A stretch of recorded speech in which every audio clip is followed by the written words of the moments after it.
Assalamualaikum warahmatullahi wabarakatuh.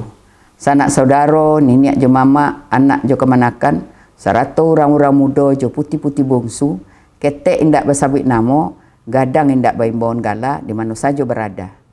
Alhamdulillah dengan izin jo ridha Allah Subhanahu wa taala, di hariko dikutiko nan baik kita bersuo untuk bercerita tentang adat jo budaya negari awak Minangkabau ko, di tapian kato nangko.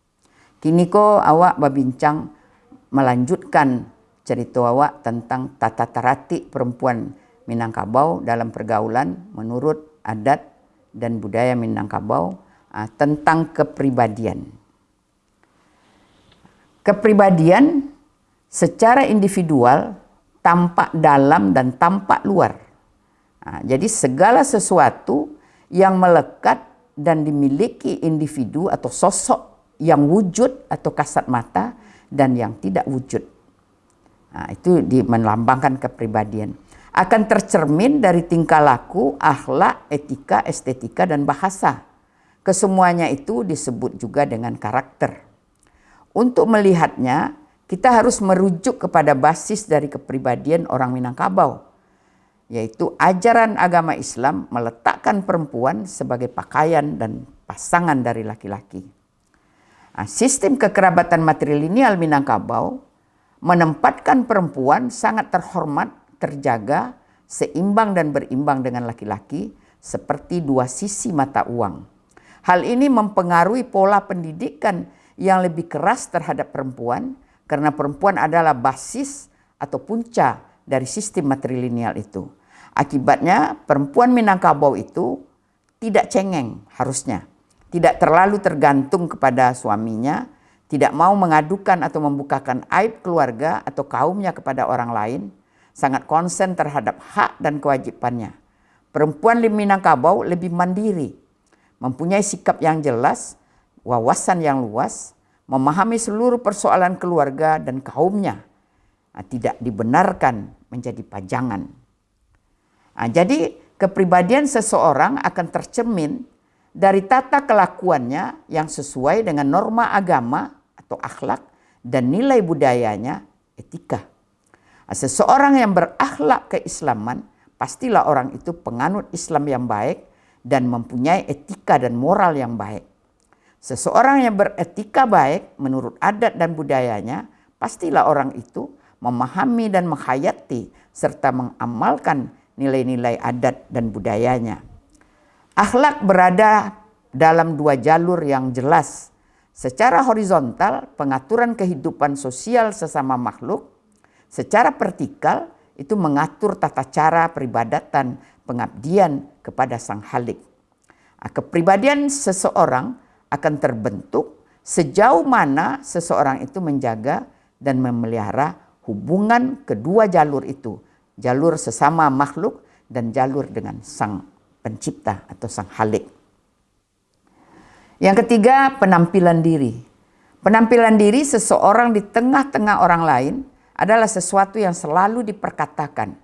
Penampilan yang tidak sempurna akan dapat merusak citra seseorang. Untuk kesempurnaan penampilan diri, perempuan terutama, berbagai hal atau berbagai cara dilakukan. Misalnya nama. Seseorang memerlukan legitimasi berupa nama, pangkat, dan gelar. Gelar suami, gelar kesejanaannya, gelar haja, dan lain-lain sebagainya. Kemudian jenis aktivitas juga menentukan menghadiri acara di istana bersama menteri atau presiden, gubernur, bupati, camat, atau wali negari. Ketiga hal tersebut di atas, kecantikan, kepribadian, penampilan diri akan terlihat dari posisi dan peranan perempuan menurut adat dan budaya Minangkabau di dalam dan di luar kaum dan keluarganya sangat besar dan sentral. Diamsalkan perempuan itu di dalam adat Minangkabau disebut yang pertama limpapeh rumah nenggadang. Artinya perempuan itu adalah tiang utama rumah gadangnya, bergerak bebas di dalam keluarga inti dan di dalam keluarga kaumnya untuk mengayomi kaumnya dan keluarganya. Yang kedua, umbun puruk pagangan kunci, alung bunian.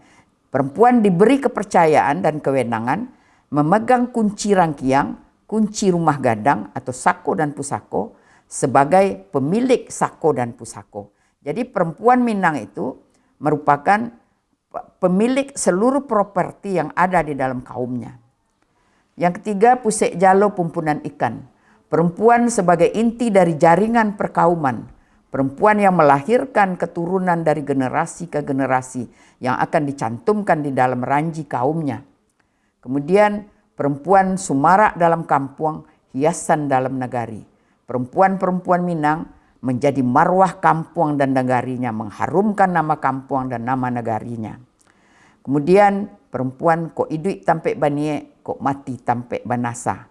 Perempuan menjadi tambatan hati dari anggota kaumnya. Kemudian kaunduang-unduang ke Madinah, ke payung panji ke Sarugo.